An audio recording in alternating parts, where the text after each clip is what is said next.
I got it. All right. It's Facebook Live. Look, I'm over it.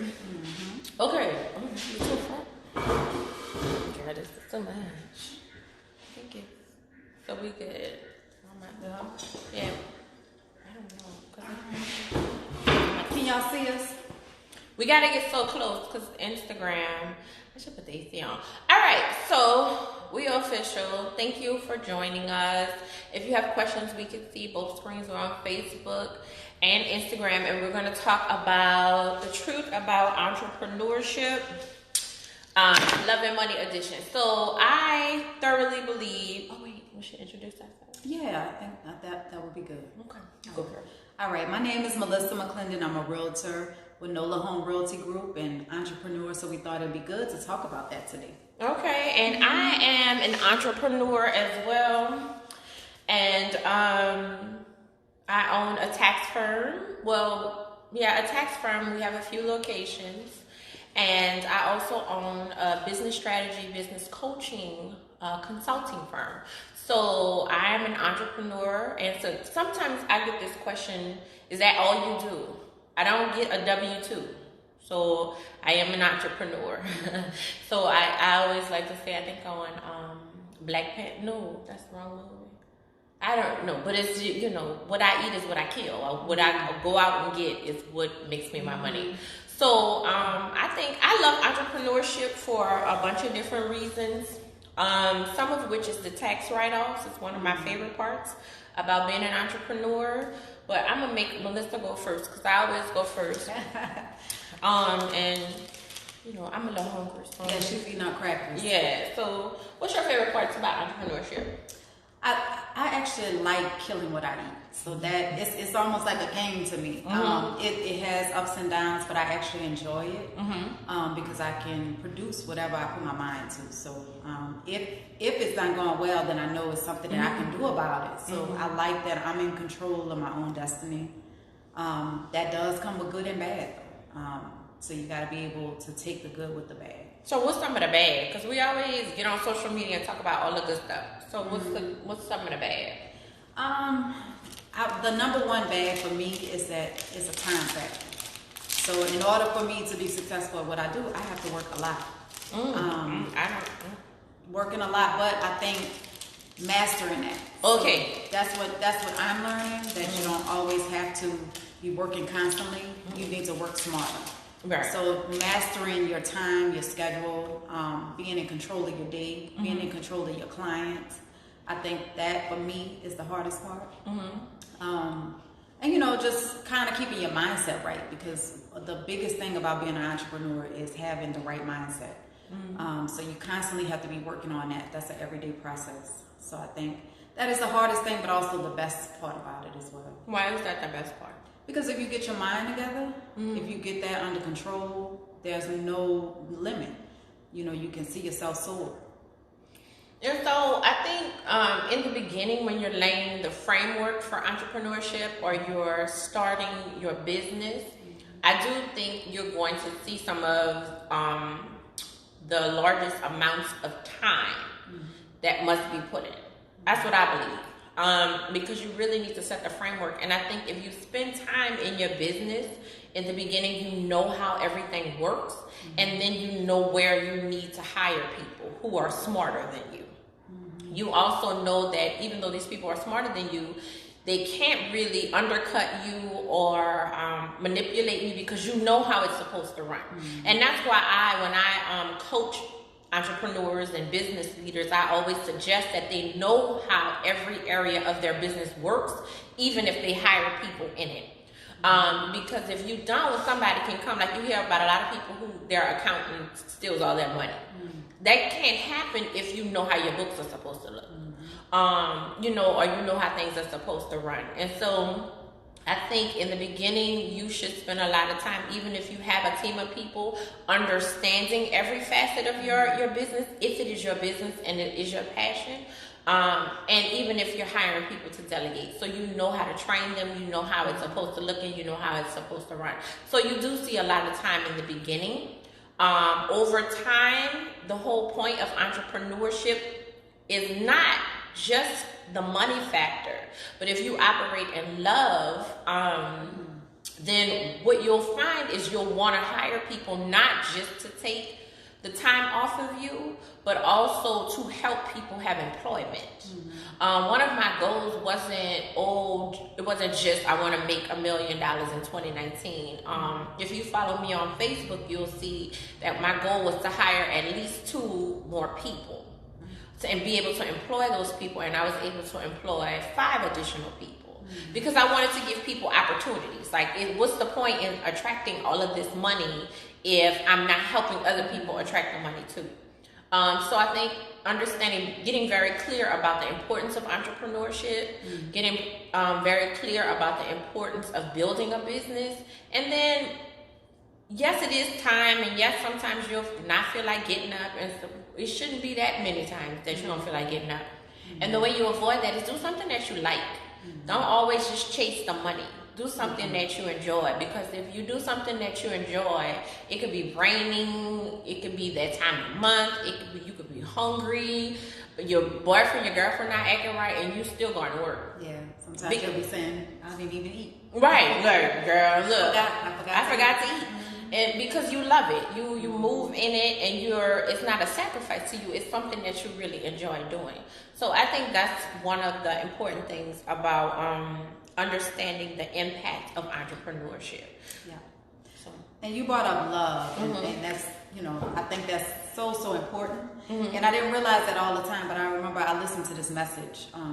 T.D. Jakes, I don't know if anybody listens to him, but it was about love. And he said, when you show love and you are a loving person, people are attracted to you. And he said, that's what makes a difference in your business.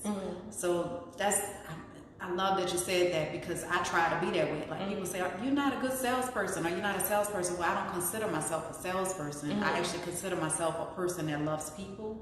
And so I try really hard to work hard for them and give them the best and make what they're doing as comfortable as possible. So I think that's where it comes from. It's not that I'm gonna sell you the house, because I really don't want you to pick a house just because I pushed it on you.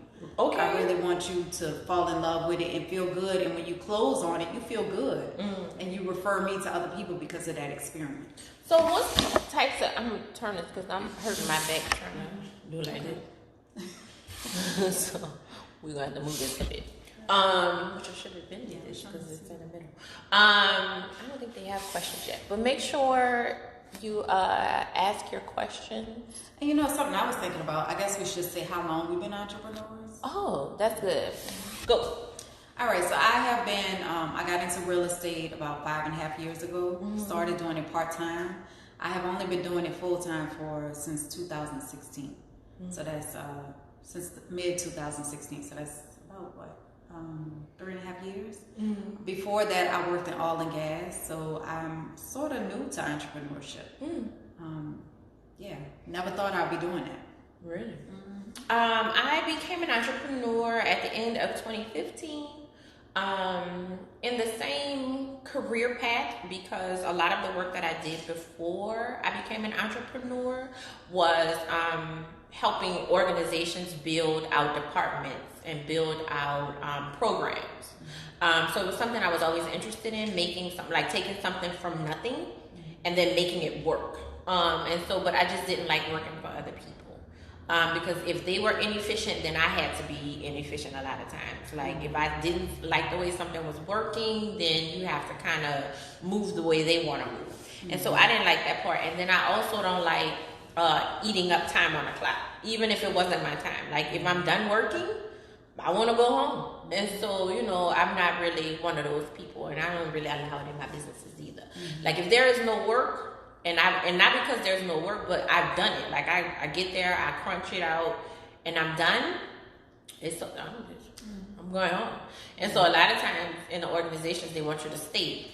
And I'm like, for what? Yeah. Because you lose your control. Right. And maybe that's what it is. So it's like, you do what you want. Yeah, like, if I'm hungry afterwards, I might want to go eat. Like, what I got to stay here for? So I didn't like that side of it either. I like to be able to, and I wake up really early in the morning. So as an entrepreneur or a business owner, if I wake up at 6 o'clock in the morning, I can start working at 6 o'clock in the morning, or I can work out. If I start working at 6 o'clock in the morning, I'm done. Yeah. By the time most people are picking up their stride. And so that's something that's really exciting for me too, is that I decide my schedule. And then something else that I love is that I can literally work from anywhere in the world. Like people say that, but I've had to work from anywhere in the world. Like one time a hurricane was supposed to hit here, and I bought my computer and my phone and literally was working from my hotel room in Memphis. I've been on cruise ships and, using that hotspot, booking people and on the phone. So I like that I can be anywhere. I can be in traffic and pull over and do a consultation. So I don't feel as constricted either. So I do like that actually. I like it, don't like it sometimes because you never, if you don't control it, you'll never stop. So you have to make yourself stop. But I've been out the country working. Like I was out of town this weekend, and one of my clients contacted me. He's like, "I need an offer put together right away." I put it together. He didn't even know I was out of town. I put it together within like the next 30 minutes, and sent it off, and we got an accepted offer. So anywhere you go, you can work, and that's kind of cool. You're in control of yourself. Can I ask you a question about this tea? Is it just tea? Yes. Did they put milk or something in it? No. I hope not. It's really good. I've never had one that was.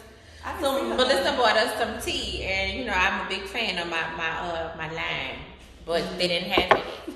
And so I was like, oh Lord Jesus, But that's one of my favorite things in the world, by the way. Tea. I love tea. It's so cool. I love tea and I love wine, but I think I think it has the same effect. It's like soothing and calming. Oh wait, I don't know my friend going down.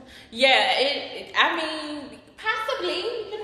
They do something a little different. They do it. I can see how tea does that. Wine, it depends on, because red wine is supposed to be really good for the heart, and it allows blood flow, which can be relaxing. Yeah. And so it depends. It really does. But yeah. So do y'all have any questions about entrepreneurship? Anybody? Because I have agents that reach out all the time and say, well, how have you done well? How have you been successful? What are some tips to get my career going? And so one thing I heard somebody say before is you work hard now, or work like nobody else, so that later on you can enjoy your life like nobody else. So live like nobody else. I kind of feel like I'm in that part of my life, where I'm just grinding, I'm working, but I don't plan to do that forever. You can't do that forever. You would burn out. Yes, you would be exhausted. It's building. So I do think eventually it'll be kind of where it'll flow, and it will be a well-oiled machine, and I can sit back a little bit. Absolutely. That's the goal, and that's what we've been working on. And so, let's see. So that's entrepreneur. That's how we became, well, not how we became, so what we do. I want to talk about something, a pitfall. All right, so I was actually talking to Malika about this the other day. So a pitfall of entrepreneurship is undercharging. So I know with real estate, you kind of have your set percent. Not really. Well, you do and you don't. So when I take a listing, the standard is 6%. Yes. A lot of times people will say, "Well, can you do it for lower?" And you can do that. You can do it. You can do it. I sometimes I have lowered my commission to make a deal work. I have. That's something I actually have to work on, because I tend to bend very quickly when it comes to my commission. And I know that's something you preach now this year. That's been one of my goals. I haven't really done it. I've been pretty strict about this is what it is. But unless it's like a $15 million home, and or then you can come down like a 0.25 off of it. I give you a 0.25 discount. A repeat client that maybe constantly doing something, but people. But what you'll find is repeat clients ain't gonna ask for a discount.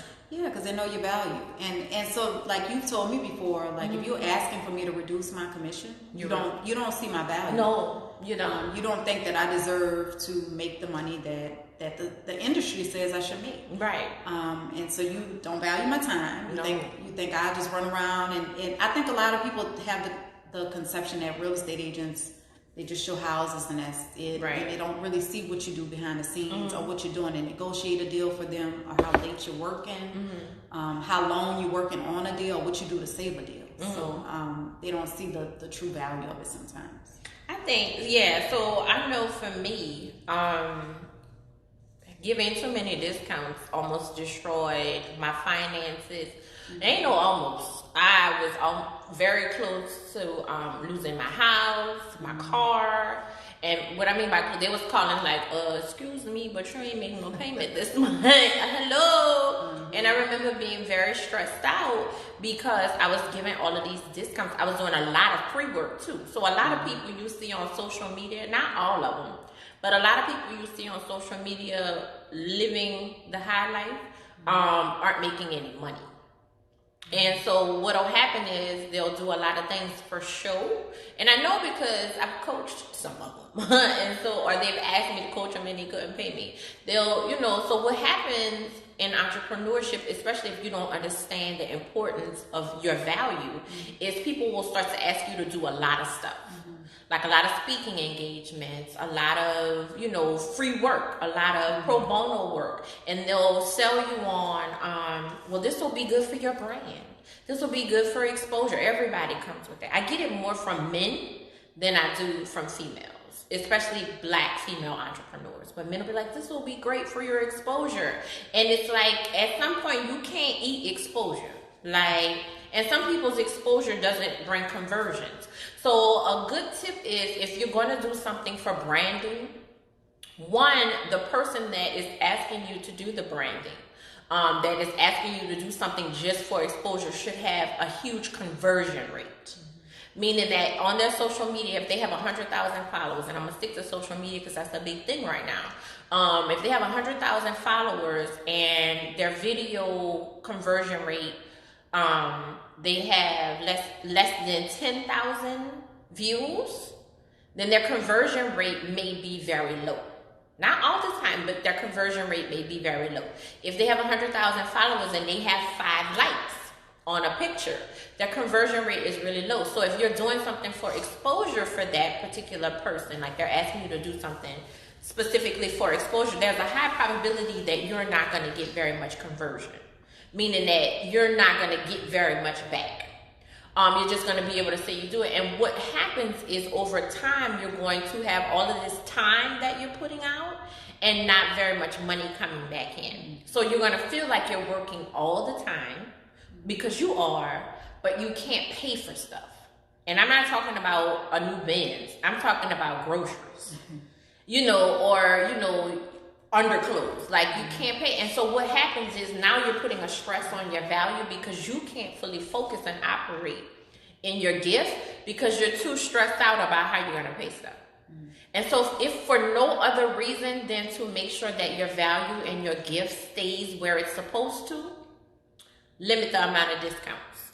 Because what I learned during that phase is that my value was messed up. I couldn't really attract the right amount of the right type of client because I was always worried about money because I didn't have a lot of it coming in because I was giving everybody a discount. Like if somebody be like, oh, I can't, and my rates was low back then. A little child probably could have paid, and people would literally back then say, oh my God, I can't afford that. Now I charge probably 10 to 20 times what I used to charge back then, and I get more checks now. And so it's just, one of the pitfalls that a lot of early entrepreneurs face is that they give too many discounts, and that's not loving of self, because you don't feel like you deserve it. And you will have to start saying no. No, you don't have to say no all the time, but there will be some no's that will need to happen, and you have to love yourself and value yourself enough to be okay with the word no.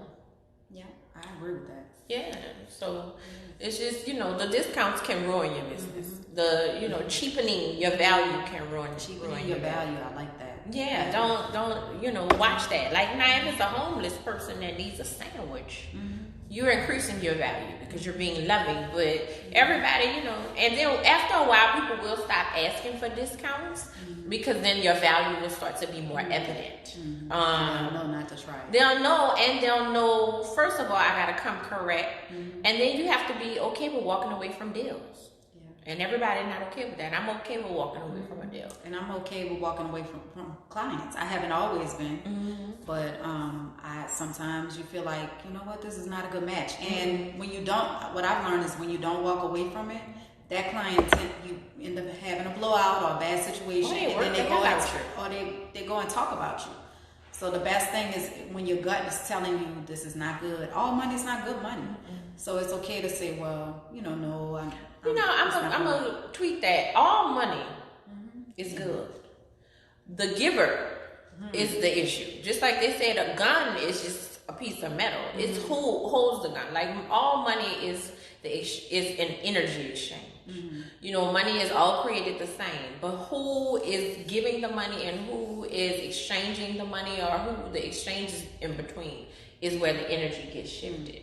Because like the same $4 from somebody who really loves you and wants to bless you with $4 can be like, I don't even want your $4 from somebody else. So I think it's just becoming clear. And so that's one of the main reasons I think it's important to understand that the importance of love and money. Like loving yourself will allow you to attract the types of relationships that will be very lucrative financially. Yeah, you attract the clients that are like you. So people that are like you, that respect you, when you start to love yourself and really stand on your standards. These are my standards, and be firm on that. You start to attract the right people. I was listening to, what's this guy's name? I can't think of his name, but I was listening to a podcast the other day, and he was saying there was this dentist that he had all these clients and he was just miserable, because he didn't like some of the people he worked with. And so he decided that he only was going to work with people that he liked. And he was just going to get rid of the other clients. And he was okay with taking a pay cut. And what happens is he kept the client. He made 3 times more money. Because he was happy. He was happy. It was good relationships. Those people referred him to other people similar to them. Because he was so happy while he was cleaning. Yeah. Tell that story. So, he increased his business because he was attracting people that was like him. Because sometimes, if it's people you don't like, people that don't respect you, then you have negative energy about it, and then you don't want to be around them. You like have stress about it, and I think it takes away from good people that you could be working. Not that they're bad people, the energy just doesn't. It's just the energy exchange. Those people, their level of consciousness and awareness is not where it needs to be for that relationship to work. Yeah. And so I think that's an amazing story. And I think you have to be really in tune enough to be okay with a possible pay cut, because like you said, he thought he was going to make less money. He was like, okay, because my self-love, my quality of life is more important than this, because I'm starting to hate this. And so we get so caught up in appearances and the chase that we don't really listen to, okay, why don't I like something? And so I get it, because I know one of the, I'm gonna say this, I'm not gonna tell y'all which one and all of that. One of the tax locations, Lord, girl, some of the people that come up in there, Lord Jesus. I mean, and sometimes it's a bit disrespectful. And so yes, it is. And so you have to, but one of the things that I have been contemplating is whether or not that location will be in operation next year.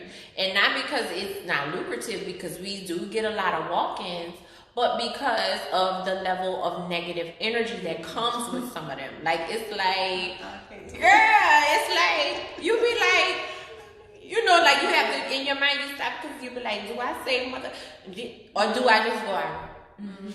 And so that's too much. Like, I'm trying to help you get your taxes together. Yeah. And so, but you have to be okay with that, because then somebody else will be like, but I make good money on that location. But you hate it, so... But it is something that I am considering, because I'm not out here trying to just be unhappy. Like, I like going home and being peaceful. I like getting up and being like, yay, feeling good. Yeah. And so I'll tell you a story that happened to me recently a couple of times. But, you know, I know, we should have had a mukbang. That's going to be next. I don't know what this is, and she keeps, like, she talking about me with my cheese. Notice I just be like this. I'm telling you, Google it like on YouTube. But why you gotta and they be just like eat. They have a big old plate. They have all this food, and they just sit there and they eat it, and they talk about the food, and they smack and stuff. I want to do it so bad, but anyway, we're gonna do it next time. We will. Yes, I'm telling you, we need to do it. We have, like, you have to be in a restaurant, or you bring the food to your house. I think we should just we could do it right here, and we could just talk. We're not doing it right here because all that shit on this floor. You're gonna be like, well, all right, girl, I gotta go show this house. No, we're gonna, indeed, unless we put a tarp on the floor. And I pick it up. Otherwise, we're gonna do it at Melissa's house, and then when we could throw it over our shoulder, like in the, like she like, oh Lord. I'm so silly. I don't know why I'm obsessed with that, but we're gonna do it. We could do it next week. I'm with the shit. A good eater. Yeah. Yes. What we gonna eat? We could do that Chinese. What was that Chinese? We're gonna do it there. Or we gonna bring it with.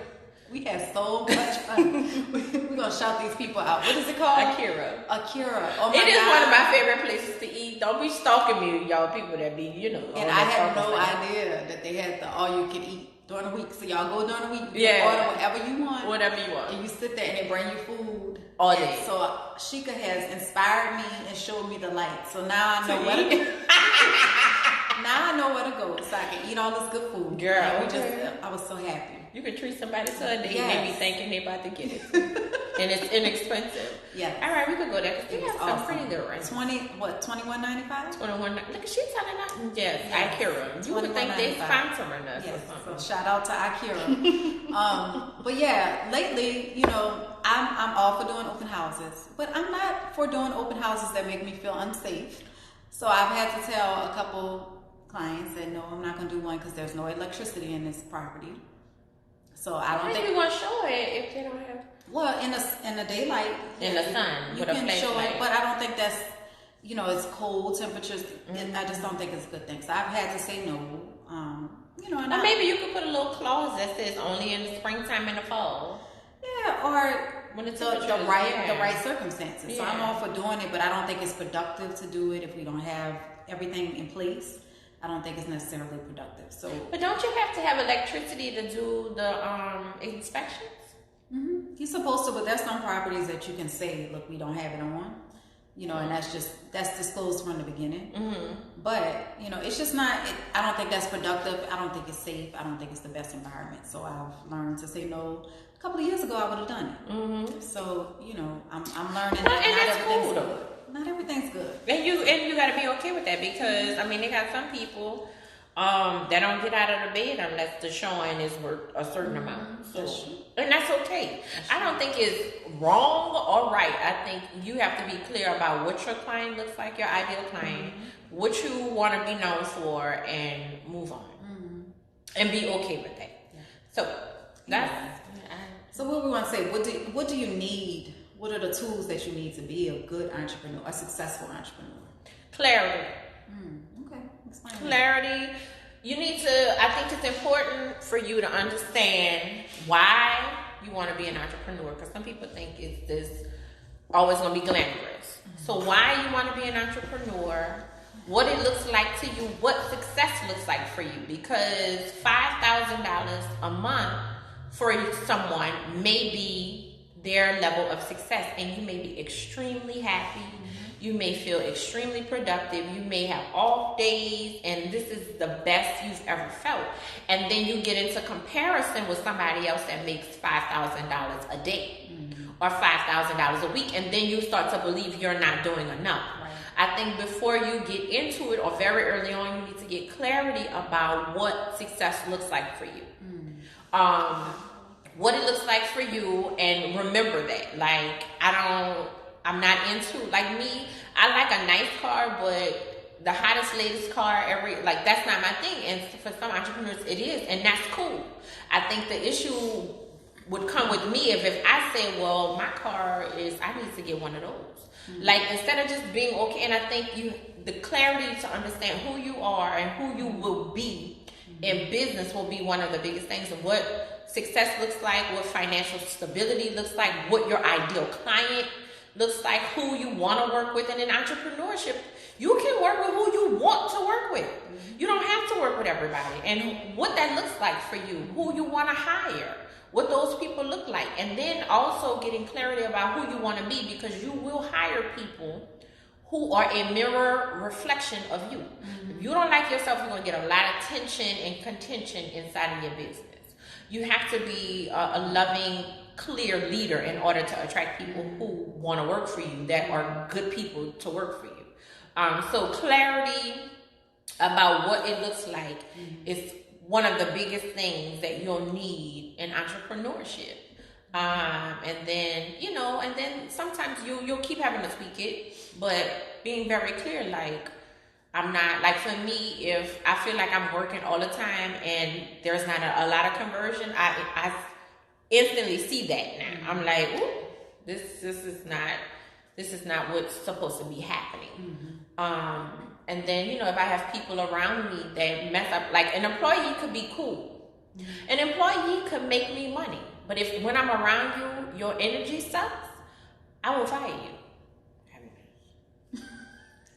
I will, because it's like, I'll just be like, because her mannerism is funny. You got to go. Like, you got to go, because when I come into my business, I'm all feeling toxic when I leave. It's off. Now I'm not going to, just give you the boot, but you can't bring, but a lot of times I can feel that energy in the interview, and people will tell you, if your energy is off in my interviews, even if I'm doing it for a client, I will be like, okay, thank you for coming. The energy has to be, it has to match. It has to be in alignment, or your energy at least has to make me want to go higher. I feel like I can help you go higher. But if it's like our spirits are fighting in the interview, I don't care what kind of credentials. And so, but being clear about it. For me, that's important. For somebody else, that may not be important. But be clear about what's important for you and what that looks like. Okay. So that would be the tool I get. Clarity. And what you're willing to sacrifice too. Sacrifice will come. And what you're willing to give up and what you're not. Like, I don't know if I can. I'm not willing to, for success. Like, I'm not doing that. But a lot of other things I might, but no, that's just too much. But being clear, somebody else might be okay. And that's I'm no judgment. Yeah. But you have to be clear about what your journey will be for you. So that is so true. And we talked about mindset a little bit, because I think mindset is such a big deal. But one thing that I think has really helped me through the years is resilience, because I think you have to have that. Girl, I think about that all the time. Like with my dad had a heavy influence on me, and I think that's what helped me to be resilient. And I think that's why I have had success in this industry, because it can break you. I mean, deals fall apart. You're dealing with all these different personalities. It takes a while for your business to get off the ground and really get going. It takes years. So you have to have that stick-to-itness, that not giving up. I read this book, Relentless. It talks about the person that trained Kobe Bryant and Michael Jordan. Fabulous book. If anybody ever reads it, it's called Relentless. And he talks exclusively about the mindset of those basketball players the reason that they were so good is their mindset and the fact that they didn't give up. And no matter what the circumstances were, they kept going. They still worked hard. So no, I don't play sports, but it really made me think I have to be that way in my business. Not just business, but my personal life with my children. That's what helped me raise my 2 daughters by myself, was that resilience. So I absolutely think that you need that. And being an entrepreneur, even, whatever you do, but I think entrepreneurship requires that. I agree. And so something else you said, Kobe Bryant and Michael Jordan had coaches, a trainer. Yeah. You can skip steps with a coach. And that's, I think, a lot of people hire me is I know how to do things that would take you years to master, and I've already learned to master it. I've already mastered it. I've already figured it out, so I cut steps. And so get you a coach. Yes. Get you a trainer, get around people who are experts in what you're trying to learn, because they can help you skip steps. And if you listen and you're coachable, You have to be coachable. You have to be coachable. Then what will happen is things that have eluded you for years, in a matter of 30 days, you can turn your business around. Right. Or less. Right. And so I got to give a shout out to Pastor Bishop Blake's. Okay. He said, "Tough battles are for tough warriors." That bishop right there. Sometimes I listen to him and I'm like, I could be having a rough day. He'll say something. I'm like, I'm on it. I'm ready. So just powerful man. I'm so excited that he joined us. But yeah, Dr. Sheika and I started working together. She started coaching me. I've always believed in a coach. Most entrepreneurs do. Yeah, I always had a coach. In the beginning, I had a coach that was kind of helping me to grow my business. Now that I've grown my business, I need to manage my business. And part of managing my business is managing me. So that's where Dr. Sheika comes in a lot, is kind of helping me with whatever. I mean, and it's somebody that can tell me off. And tell me about myself. I think everybody needs that. You need somebody hold you accountable. Somebody hold you accountable. Somebody that is stronger than you in some areas, that is willing to tell you that. Because if you're the smartest person in the room all the time, you're never gonna grow. So you need people that can tell you. You need people around you that say that's not good for you, or that person. I mean, she'll tell me that person is not good for you. You need to reconsider that. I be like, you gonna have a stalker on your hand. You know, she right. tell me that energy is just not good. That she's told me stuff. She said something, and it's funny when you align with people, how they'll see something that maybe in your spirit kind of told you. You felt a certain kind of way, and then they'll confirm that. Because I was already feeling a certain kind of way about a person, and she met the person, never asked me. I never even mentioned a person to her, and she said, "Oh." She said that person has an angry spirit. Yeah, very. She said, "Watch them," and that was really what I was feeling already. So it kind of confirmed what I was feeling. I was like, let me reconsider. Yeah. Yes. So clearly, I'm really into energy, and I meditate and pray, and part of my purpose is to be very spiritual, and not just be spiritual and say I'm spiritual, but really go higher. So energy is super important, and I can read it very quickly. So if I see you in the streets and I'm like, oh, okay, you need to cleanse some of that sage. But you know what? I think that comes from meditation. Opening up, prayer. I think it definitely opening up. Yeah. So I know for me, meditating helps with clarity. It helps me be still. It helps me be purposeful. And we can talk about all kinds of stuff. And so meditation for me helps me be introspective and thoughtful. And not thoughtful like here's some flowers, but thoughtful like, okay, how can I be better? What's going on in my spirit? Like lately, I've been really missing this guy. I can be vulnerable because I'm not gonna say his name on here. Jesus. What? This is Go ahead, nice. Yes. This is sharing. Yes. She don't never want I'm to be working on it. vulnerable. Well, go ahead. Open up your chest. Like, I don't even have these people. Go ahead, I don't girl. know. And this Go might tell just me. be my. So I've been really missing this guy, right? And I, for the life of me, I don't understand why. Like, but the thing is, what we ain't that crazy? I don't. Oh, Well, but anyway, and so, but aside from, I don't know, but what is happening is what we normally do is push it down and push it away. Like, I'ma just work, or I'ma just not deal with this, or I'ma just, and so for me, being called to be my highest self, instead of pushing it down or pushing it away, what I'm doing is examining why. And then examining my role and examining what it's supposed to teach me and being okay with missing this person and then moving on. And so I think it causes you to deal with things and understand things that without it you wouldn't. And even in business, that'll be super important. Like you have to have a certain level of introspection and awareness to move through life. And so I think that's super important. It is. I was just messing with you. But you was in on it. I'm sure that has something to do with it. A lot to do with it. So I watched this guy. He's a billionaire, but they asked him like, what was the one of the number one reasons for his success in business. He said meditation, because he said that's where he would get his ideas. Yeah. That's where he would get his clarity of mind. like when I meditate in the morning, when I start my morning with prayer and just really sit and think and just have a moment with myself, my whole day is right.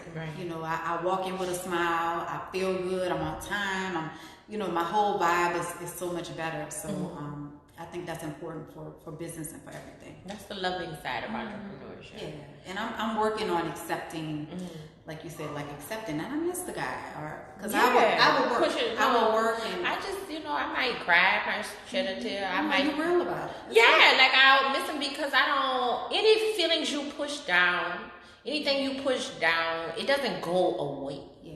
And then it comes up and it shows up another way. So you might as well deal with it in the healthy way so that you can really be a whole individual. And then if I'm whole, I can show up as a whole leader. I can show up as a whole person on the street. And I think when you connect every part of your being, then your business runs better.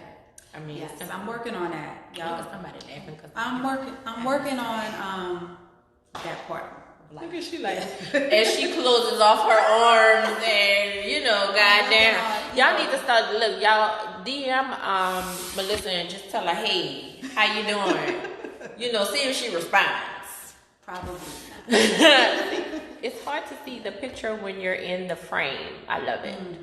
Somebody said, hey, pretty ladies. So, if you guys have some questions, we're gonna stay on for another second. Few minutes. Yeah.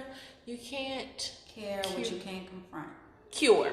Yes. Yeah, and a lot of people will run from it. It's like you have to understand, because if I'm missing this person because I need to go and talk to them, I need to be aware of that. If I'm missing them just because I want a placeholder, then I need to be aware of that as well. I need to work on myself. Like, okay, and that's why I'm dealing with it, because it's like, what if I'm just missing because I just want a placeholder? Or what if I'm missing him because his spirit was really like, and I want to understand it, and then I want to understand why in the hell I'm so confused about it.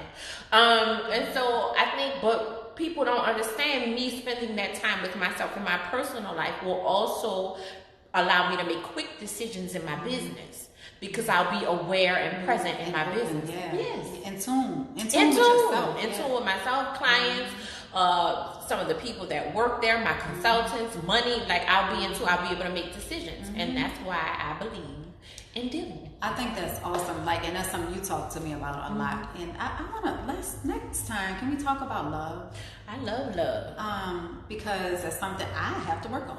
So it's something that we talk about, something that Dr. Sheika really, we constantly talk about. But I think food during the love conversation is good. Yeah. Last time that's what we ate, and we just enjoyed ourselves. We talked about love and being open and dealing with things, because we all have something. We all have things we have to deal with. That's something I have to work on, being a little more vulnerable.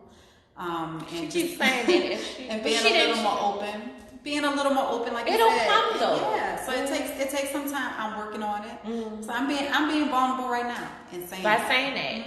I'm proud of her. Yeah. So y'all have any questions? I don't see none. They smiling. And I hope they're laughing. We are a hot mess. I know. We love each other. Girl, I don't see no. Y'all should hear our conversations. We have a good time. I don't know. We talk about some of that stuff on here, but I think you got to keep it PG on social media. They freeze your account. All right, so I think, do we want to throw out a date? Are you free next Saturday? Because now I want to eat. Like you talking about eating. So I think possibly next Saturday. I would say tell us what you want us, because she's so dead set on this eating on the live. But I am limited in what I can eat, so I'm not gonna ask you for no suggestions. But we're trying to eat better. No, if we doing this, we gonna be dipping in butter. And if I'm doing this and I want to enjoy myself, I want a lobster tail to break off and shoot me in my eye. Like, I want to eat something I would know. I'm not eating a salad on this. You can eat a salad, but I want some. Last time, I think. Yeah, I think it's because we ain't like everything. You don't eat pork. I don't eat pork. I'm trying to stay away from that kind of, not too much meat. So I'm gonna try to. I want. Oh, you know what? Some of them casinos be having them seafood buffets. Yes. We gonna try to, but they might not let us film ourselves. They don't want all them phones rolling. We'll do some research and we'll get back with y'all. But you want to say how people can reach you? Oh, so one of my businesses is Square McGarry Tax Services, and pinned myself on here as well. My page allows you to make a tax appointment or ask a question. You can call me at 504-517-5581 or visit my social media at Dr. Sheika Square. I'm the same person that is usually the Square McGarry Tax Prep. I have a hat on today because I just got out the pool. But you can go to either page. So at Dr. Sheika Square, 504-517-5581. You have tax questions. You still need to file. You think they fudged up your taxes. We can help you. And yeah. Oh wait, and I'll be on iHeart for my monthly segment tomorrow. Okay. If you're in New Orleans, 98.5. If not, the iHeart app, and I think WYLD 98.5. It's like 6 o'clock in the morning too. Wake up. Wake up and listen. Start your day off right. And then go back to sleep. And another thing, Dr. Sheika didn't mention this, but she also is a business and life coach. So if you are an entrepreneur, whatever you have going on, you're trying to start a business. She always give me a plug. Yeah, she's a great person to reach out to. She can help you kind of get things in order, help you with your practices. If you just need a life coach, somebody to talk to, kind of work through some things you're dealing with, she's a great person to reach out to. Let's get it done. Yeah, and for me, if you want to buy a house, if you want to sell a house, you want to get an investment property, you need somebody to manage your property, whatever it is related to real estate, I am your girl. I love, love, love real estate. I love marketing real estate.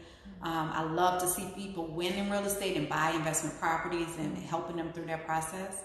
My Instagram is at Melissa_McClendon. And my phone number is 504-417-5131. All right, there you go. Somebody said something about underwriters insurance agency. Would love to. Okay. Okay, well, thank you. Underwriters Insurance. Thank you for that. Yeah, DM Melissa. All right. See y'all later. Enjoy this beautiful weather.